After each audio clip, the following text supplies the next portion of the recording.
नमस्ते और एक्सआरपी पर एमसीओ मार्केट अपडेट में आपका स्वागत है। एक्सआरपी लगातार साइडवेज कंसोलिडेशन में है और आप शायद यहां इस त्रिभुज पैटर्न को भी पहचान सकते हैं जो दिसंबर के उच्च स्तर से बन रहा है।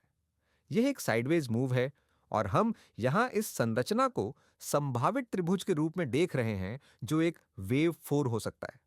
हम जानते हैं कि वेव 4 करेक्शन त्रिभुज के रूप में सामने आ सकते हैं। वे संरचना को रूपांतरित और बदल भी सकते हैं, लेकिन इस चार्ट पर वास्तव में संरचनात्मक रूप से कुछ भी नहीं बदलने वाला है जब तक कि कीमत $1 बीसी से नीचे नहीं आ जाती। निश्चित रूप से माइक्रो स्ट्रक्चर बदल सकता है, लेकिन यह बड़ी तस्वीर को प्रभावित नहीं करता है। यह वेव 4 के रूप में करेक्शन की थीसिस को प्रभावित नहीं करता है। यह समझना महत्वपूर्ण है कि वेव 4 करेक्शन अलग-अलग आकार ले सकते हैं, लेकिन त्रिभुज हमेशा दिलचस्प होते हैं क्योंकि हमारे पास बहुत स्पष्ट रूप से परिभाषित ब्रेकआउट पॉइंट है। हालांकि वे बहुत नाजुक संरचनाएं हैं और जब भी हम किसी त्रिभुज से निपट रहे होते हैं तो यह समझना महत्वपूर्ण होता है कि बड़ा ट्रेंड क्या है और वह ऊपर की ओर है। बड़ा ट्रेंड विशेष रूप से यहां पिछले साल जून में बने स्विंग लो से ऊपर की ओर है। रैली सामने आई और यह केवल एक समेकन चरण प्रतीत होता है। अब सवाल यह है कि क्या यह एक त्रिभुजाकार पैटर्न के रूप में बना रहेगा और हम सीधे ऊपर जाएंगे, या हमें ऊपर जाने से पहले समर्थन में थोड़ी गिरावट की आवश्यकता है। इसीलिए हम 1 मिनट में छोटे समय सीमा पर यही ट्रैक करने जा रहे हैं और हम 1 मिनट में इन पैटर्नों पर एक नजर डालेंगे। लेकिन इससे पहले कि हम वहां जाइए, प्रासंगिक स्तरों का त्वरित अनुस्मारक। इसलिए यदि कीमत जनवरी, फरवरी और मार्च से इन पिछले स्विंग लो से नीचे टूटती है तो संभावना है कि कीमत $1.55 के स्तर और $1.21 का परीक्षण करेगी। यदि ऐसा होता है तो मैं इसे आवश्यक रूप से मंदी नहीं मानूंगा। मुझे लगता है कि यह एक बढ़िया अवसर खोलेगा उन लोगों के लिए जो ऊपर की ओर उलटफेर देख रहे होंगे, क्योंकि समर्थन क्षेत्र में गहराई में वहां लंबे ट्रेडों के लिए जोखिम अनुपात के लिए एक अच्छा इनाम होने जा रहा है। इसका मतलब यह नहीं है कि आपको वह ट्रेड लेना चाहिए जो आपके अपने ट्रेडिंग सिस्टम, ट्रेडिंग कौशल और इसी तरह पर निर्भर करता है, लेकिन विशुद्ध रूप से एक इनाम से जोखिम के दृष्टिकोण से दो अपसाइड लक्ष्य $5, $5.67 वहां से एक रैली, यह जोखिम अनुपात के लिए वास्तव में अच्छा इनाम प्रदान करेगा। अब आइए यहाँ छोटे समय सीमा पर एक नजर डालें। हम पिछले कुछ वीडियो में इस त्रिभुज को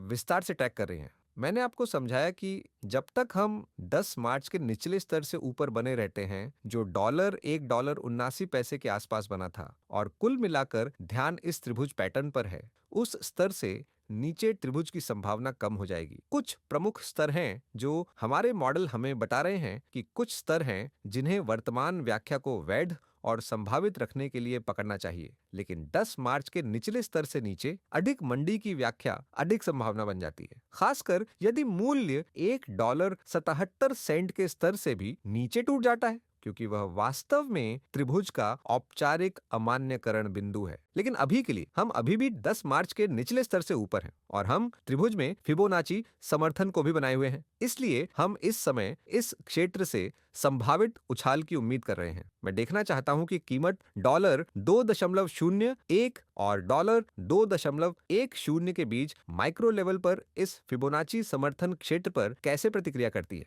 यहां से एक और पुलबैक होने से पहले लहर सी में ऊपर की ओर एक रैली सामने आ सकती है, लेकिन वह एक रैली होगी, एक उच्च निम्न, और फिर हम संभावित रूप से एक ब्रेकआउट प्राप्त कर सकते हैं। लेकिन फिलहाल ये सभी हलचलें केवल त्रिभुज के भीतर ही हो रही हैं। इसलिए मैं कहूंगा माइक्रो सपोर्ट पर ध्यान दें। मैं इसे केवल एक कमजोर समर्थन क्षेत्र के रूप में देखता हूं। हालांकि $2.01 से नीचे यह संभावना है कि $1.99 के स्तर का परीक्षण किया जाएगा, और यहां यह वास्तव में यह कहने के लिए पर्याप्त नहीं है कि एक स्थायी निम्न स्थापित किया गया है, या यहां तक कि एक अधिक महत्वपूर्ण निम्न भी है। कल हमने जो प्रतिक्रिया देखी वह कुछ हद तक आशाजनक थी, लेकिन इसने 5 तरंगे नहीं बनाई। तो कल से मेरी टिप्पणी यह थी कि हमें वेव 1 में सभी 5 वेव्स को देखने की जरूरत है, तभी हम वास्तव में यह मान सकते हैं कि हम वहां नीचे पहुंच चुके हैं। फिर वेव टू पुलबैक वास्तव में एक क्लासिक इलियट वेव 1-2 सेटअप प्रदान कर सकता है, लेकिन अभी के लिए बस एक प्रतीक्षा का खेल है और हम देख रहे हैं कि क्या कोई उच्च संभावना वाला सेटअप सामने आता है। अभी के लिए ये बस एक सीमा है। एक्सआरपी के बारे में यही अपडेट है। आशा है कि आपको अपडेट पसंद आया होगा। अगर आपको पसंद आया है तो कृपया लाइक बटन दबाएं, कमेंट और सब्सक्राइब करें,